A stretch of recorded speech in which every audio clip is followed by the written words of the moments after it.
শুভ বন্ধুরা, আসসালামু আলাইকুম। বন্ধুরা, আপনারা দেখতেছেন ভারতের স্বরাষ্ট্রমন্ত্রী অমিত শাহর ছেলে জয় শাহকে। এখন আপনারা দেখলেন অমিত শাহকে। বন্ধুরা, এই জয় শাহ বাংলাদেশকে শ্রীলঙ্কায় খেলতে যাওয়ার পক্ষে ব্যবস্থা করেনি।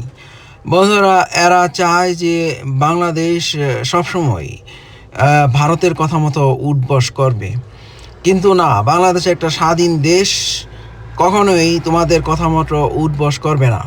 বন্ধুরা, ভারত কিন্তু ভারত কিন্তু পাকিস্তানে খেলতে যায় না, বা পাকিস্তান কিন্তু ভারতে খেলতে যায় না, তারা কিন্তু অন্য কোনো দেশে খেলে।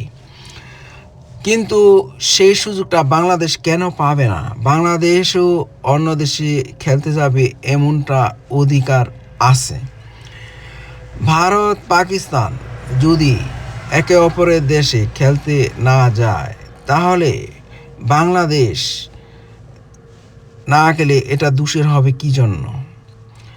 আসলে জোর যার মুল্লুক তার, এমন একটা প্রথায় বিশ্বাস করে তারা বাংলাদেশের জন্য, যেহেতু বাংলাদেশিরা একটা দুর্বল জাতি।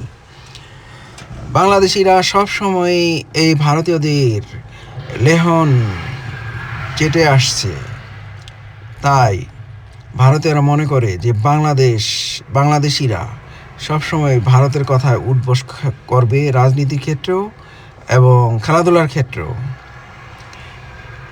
হাসিনাকে বাংলাদেশের জনগণ উৎখাত করেছে, এটা ভারতীয়দের ভালো লাগে নাই, আর সেজন্যই তারা বাংলাদেশের উপর বিভিন্ন ধরনের অনিয়ম চাপিয়ে দিচ্ছে। তেমনটি তারা করে দেখালো খেলাধুলার ক্ষেত্রেও।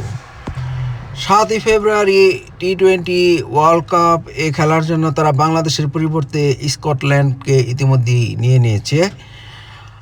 অমিত শাহর ছেলে জয় শাহ বাংলাদেশিদের প্রতি একটা স্বৈরাচারী ভাব দেখালো, আমরা ভারতকে সবসময় বর্জন করব। জয় শাহের বাবার রাজনৈতিক দলের নাম হচ্ছে বিজেপি, আর এই বিজেপিরই কোনো একজন সদস্য ইতিমধ্যেই ঘোষণা করে দিয়েছেন, যদি কেউ শাহরুখ খানের উপর হামলা করতে পারো তাকে পুরস্কৃত করা হবে।